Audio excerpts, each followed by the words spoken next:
Another story that made the headlines is the remake of the Disney classic Snow White and the Seven Dwarfs.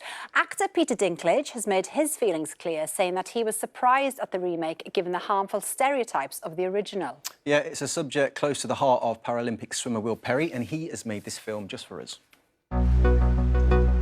Last year, I achieved a dream, competing in the Paralympic Games in Tokyo. But when the applause ended and the Games were over, it felt like the abuse I've suffered throughout my life started again. I have a rare genetic condition called achondroplasia, the most common form of dwarfism. Around 1 in 25,000 are born with it. Walking down the street, I'm often laughed at, photographed, and even filmed. For many minority groups, there have been positive moves forward to tackle discrimination. But with dwarfism, to some people, it still seems a joke. So I'm launching a campaign to try and better educate people.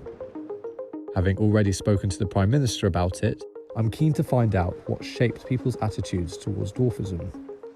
Morning, it's Steph. Steph is a blogger and artist who has helped break down stereotypes. She's keeping a video diary to capture her everyday experiences and feelings. I can get quite anxious being out and about because of the negative attention that you get. You're always on alert, really. For instance, I'll see people staring, or somebody might openly just be horrible. What's it like having a little mum? Whenever we go out and you get stared at, laughed at and get whispered about. Studies show that nearly all those with dwarfism have experienced staring and pointing. Almost 80% have been verbally abused, and shockingly, a third have actually been physically touched by a stranger in public. I wonder whether people in my local town of Northampton will be honest about their opinions on dwarfism. What term would you use to describe someone like me?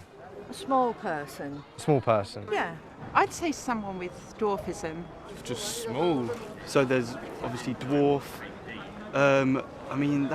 But me personally, I don't really know the meanings. There are two separate meanings. So dwarf can be used obviously medically, but midget is incredibly offensive. Right, I didn't even know that. So where would you typically see someone like myself? Well, I'd say when I was growing up, the only probably places I'd see people like yourself would be in pantomime and in films.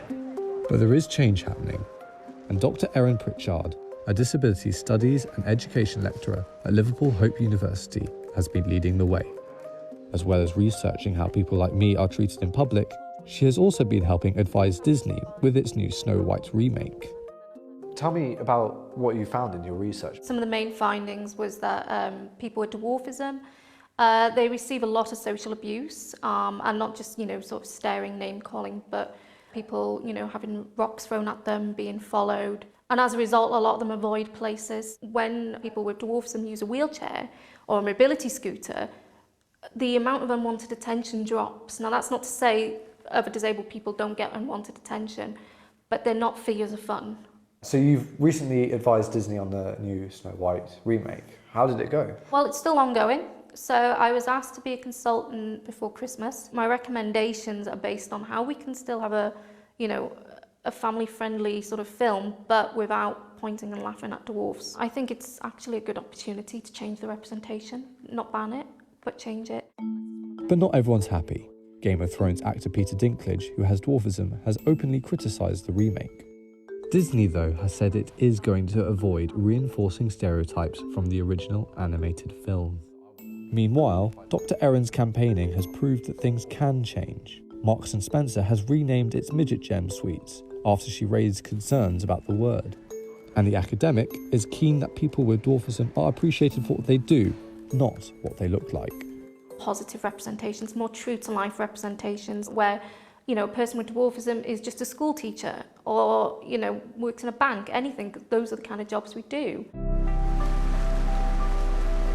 It's time that everyone understood the realities of life with dwarfism and to stop making us the butt of the joke.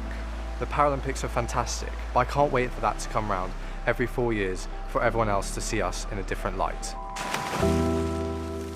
Well, plenty of food for thought there, and thank you to Will as well for speaking so openly. Very true. Time to welcome back David and Faye.